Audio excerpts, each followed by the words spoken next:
Bueno, buenos días a todos y a todas. Felicidades en nombre de nuestro grupo a la señora consejera, que solicito que se lo trasladen sus compañeras. Y darle la bienvenida a la viceconsejera, a doña Gemma Martínez. Y hoy nuestro grupo trae un asunto, hace más de un mes que presentamos esta iniciativa, porque desde hace meses venimos detectando, como muchas personas de nuestra sociedad, una preocupación creciente, sobre todo en madres, en padres, por la proliferación de las salas de los salones de juego. La hemos presentado esta iniciativa tanto a la Comisión de Política de Derechos Sociales y Juventud como a la Comisión de Educación, porque entendemos que son áreas, aunque, como veremos a lo largo del desarrollo de la comisión o de la comparecencia, afecta a todo el Gobierno. Recientemente hemos escuchado hace pocos días al señor consejero de Función Pública hablar de un cambio normativo. Por tanto, estamos hablando de un asunto de interés general que de manera transversal afecta a muchas áreas, pero que creemos que ya desde ya es fundamental que las áreas que tienen directamente más competencias en materia de menores, juventud y educación, debemos tomar acciones y medidas en el ámbito de nuestras competencias. En este sentido, pues cada día percibimos que padres, madres, expertos en salud pública, asociaciones de tratamiento de adicciones son los primeros que nos están alertando de la proliferación del número de locales destinados al juego en general. Por tanto, creemos que es un asunto que le debemos prestar atención. ¿Por qué hablamos de salud pública y por qué hablamos de una situación preocupante?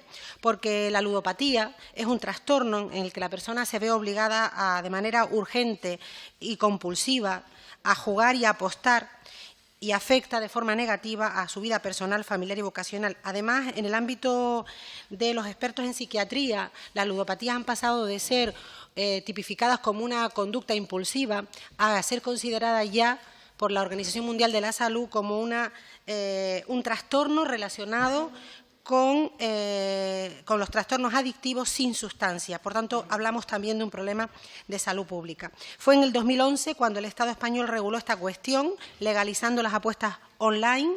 Por tanto, hablamos del desarrollo de una actividad que tiene menos de una década y, por tanto, es un problema que está creciendo de manera precipitada, pero que realmente no nos ha dado tiempo a hacer un diagnóstico claro. Y, sobre todo, todavía no hay una línea clara sobre las medidas que se pueden implementar para poner freno a lo que vemos que se está transformando en un problema, como decía al principio. Creemos que las cifras de apertura y facturación de los salones de juegos y apuestas no dejan lugar a dudas. Cada vez juega más gente y cada vez el perfil del jugador y de las personas con conductas adictivas se va rejuveneciendo, incluyendo un gran número de menores, pese a la normativa legal y a la prohibición de apostar para los menores de edad. Hay un dato, aunque hay pocos datos, sí que tenemos el dato del Anuario del Juego de España de 2018, que dice que durante el año 2017 se jugaron en los salones de apuestas deportivas de nuestra comunidad autónoma un total de 43,6 millones. Solo un año después, la cuantía es de 73,7 millones. Es decir, que el incremento del gasto de los canarios en apuestas está siendo exponencial. Esto supone un incremento de casi el 70%.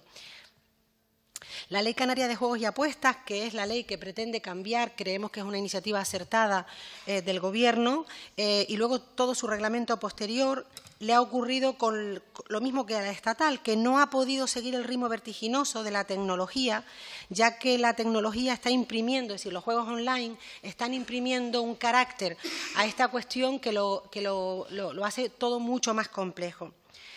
Si resulta sangrante el daño que este tipo de actividad puede llegar a producir en cualquier persona, lo que nos resulta del todo inadmisible y, por tanto, creemos que urge tomar acciones, es que se está detectando que hay menores en etapa escolar aún, incluso en periodo académico de mañana, que están siendo detectados en las salas de juego. Y, por tanto, creemos que todo el Gobierno debe aunar esfuerzos para buscar fórmulas para parar esto. Y a esto hay que añadir algo que estamos detectando.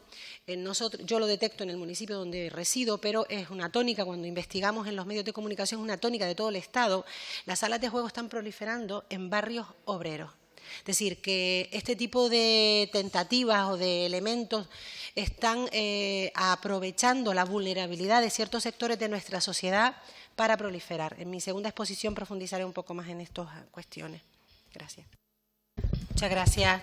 Bueno, creo que ha quedado patente por todas las intervenciones que este es un asunto que nos preocupa a todos, que hay un consenso político sobre que es una cuestión que no debemos dilatarnos en ponernos manos a la obra.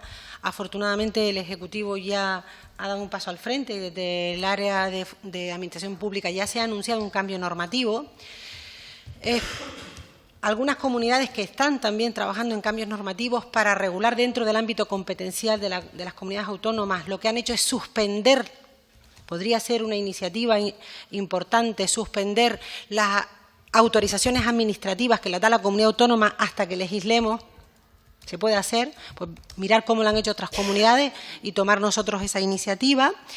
Y por otro lado, me parece muy importante esto que estamos haciendo hoy, es decir, debemos desde cada ámbito de responsabilidades y de competencia empezar a generar conciencia colectiva, familias, padres, adultos, cuerpos de seguridad, sobre que esto no es un tema menor.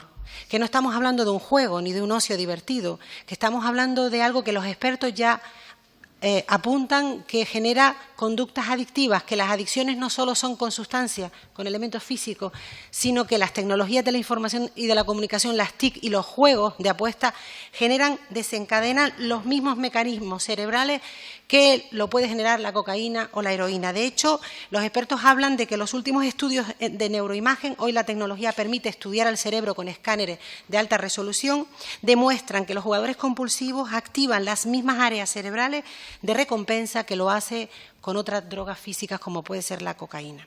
Por tanto, es un tema serio. Evidentemente, si escuchamos a los colectivos que trabajan con esta realidad, a las entidades y las organizaciones, nos debemos preocupar. Ya se apuntaba hoy aquí que el número de jugadores por debajo de los 30 años se haya triplicado. Es decir, ya estamos hablando de que podemos estar hipotecando el proyecto de vida de muchos jóvenes hoy y el de nuestra sociedad en su conjunto, en su futuro. Por lo tanto, creo que hay tres aspectos importantes que debemos empezar a trabajar y algunos dependen de la ley y otros no. Primero, ¿dónde se están ubicando estos establecimientos? Esa cercanía de los colegios, eso es un asunto legalmente que hay que regular. En otras comunidades autónomas se ha incrementado de manera sustancial la distancia entre salas de apuestas, con lo cual controlas la proliferación, porque aumenta la distancia entre salas de apuestas, y la distancia a los centros educativos. Canarias tiene en ese sentido unas distancias mucho más cortas y por tanto tenemos mucho margen para mejorar ahí.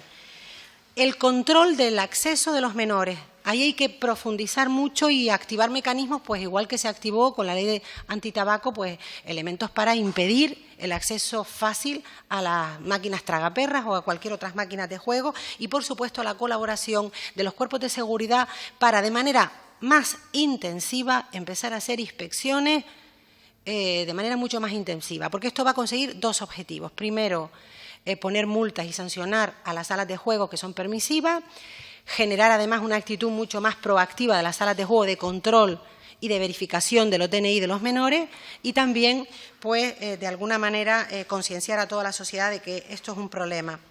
Y creemos que hay otro elemento muy importante sobre el que podemos trabajar ya, que es el tema de la publicidad.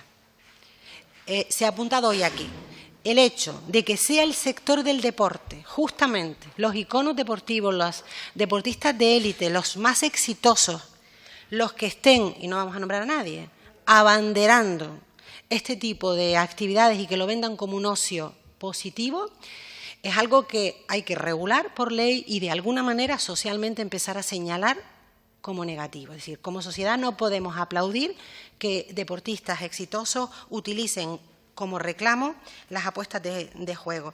Luego hay comunidades autónomas que están legislando de manera intensiva a favor de parar este desastre, pero hay otras, y hoy veíamos, me señalaba mi compañero Luis del Campo, que Madrid ha llenado sus guaguas, sus autobuses, sus guaguas donde van los niños en edad escolar, de publicidad a favor de. Por tanto, efectivamente, detrás de todo esto hay un gran negocio, lo hablábamos antes, hay un gran lobby y, por tanto, cuando luchamos contra los negocios, sabemos que la lucha no es sencilla, pero eso lo único que tiene que hacer es ratificar o reafirmar nuestra voluntad de poner fórmulas para luchar contra esta lacra social que efectivamente tenemos que parar para que no vaya más. Y en este sentido yo creo que su consejería, señora viceconsejera, ya puede empezar a trabajar en programas de prevención y sensibilización. Desde la Dirección General del Menor, Atención a la Infancia y la Familia, en coordinación con los ayuntamientos, se puede ya empezar a plantear y animar a que todas las administraciones empecemos a trabajar cada uno en nuestro ámbito en campañas de prevención y sensibilización, tanto para la familia como en el ámbito educativo, en el ámbito desde la salud, para poder empezar a generar la conciencia y ser conscientes de que estamos ante un tema importante. Antes hablábamos de la distancia a los centros y hay comunidades como, por ejemplo, Murcia, donde se está ya legislando, es un ejemplo, de que haya 500 metros entre uno y otro salón y una distancia de 1000 metros entre dos locales. Esto sería una medida bastante efectiva porque en Canarias, por ejemplo, los metros establecidos entre una casa de apuestas y un centro educativo son solo 50 metros. Es que es una cuestión como para buscar una fórmula exprés para legislar en esta materia. Hay datos que ya se han apuntado y que no voy a insistir, y sí me gustaría aprovechar lo que me queda para citar dos cuestiones.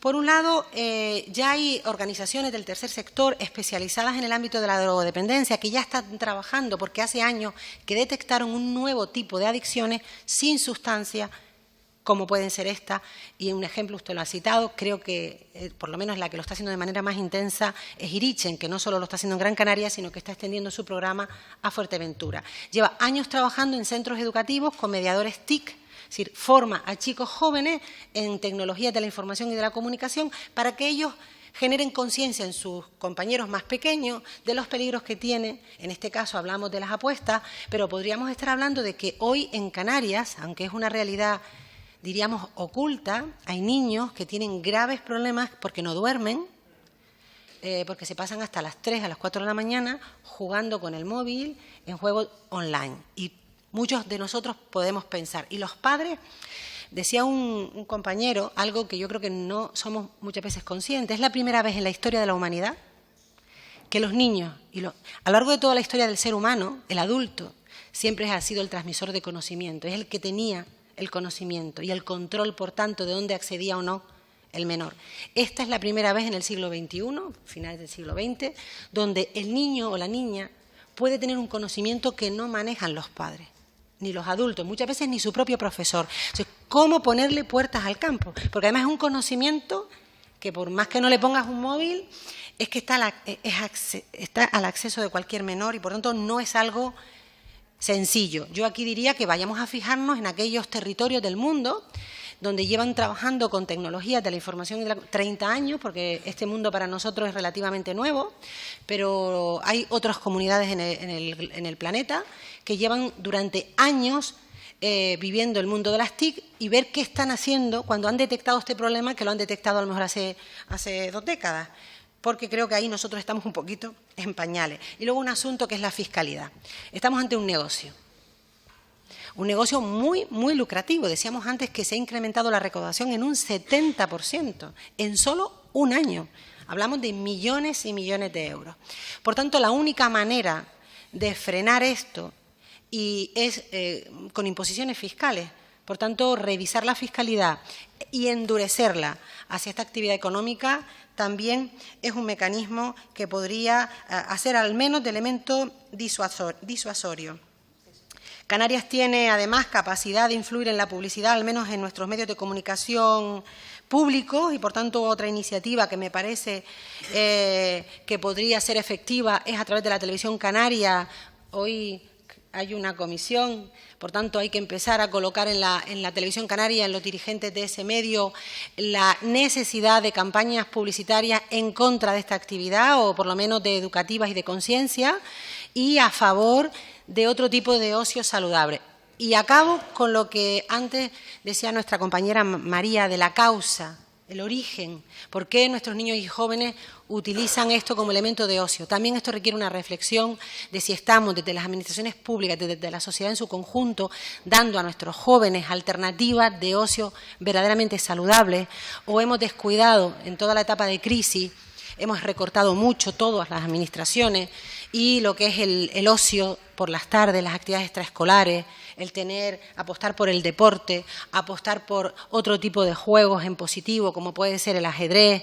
Hay un montón, la música, el arte, las escuelas de teatro, cuando a nuestros jóvenes se le dan otras alternativas de ocio saludable y a nuestros niños son efectivas, son respondidas de manera positiva y, por tanto, creo que también por ahí deben ir nuestra línea de trabajo preventivo. Muchas gracias.